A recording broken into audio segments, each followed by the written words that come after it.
কালকে তো বিশেষ পরীক্ষা দোস্ত, সেই টেনশনে আছি।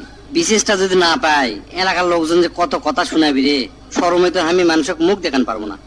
আচ্ছা, মানুষ কি করে সেই চিন্তা তুই করিস কৃষক? তুই বিশেষ পালেও মানুষ কথা শোনাবি, বিশেষ না পেলেও শোনাবি। জিনকা ধর, তোর চুল যদি বড় থাকে আর যদি তুই বিশেষ পাস, তাহলে মানুষ কি করবে জানিস? এত লেখাপড়া করছে যে চুল কাটার সময় পায়নি। আর যদি না পাস, তাহলে কবি সারাদিন গোয়েন্দাগিরি করে বেড়াচ্ছে, চুলের ফ্যাশন করছে।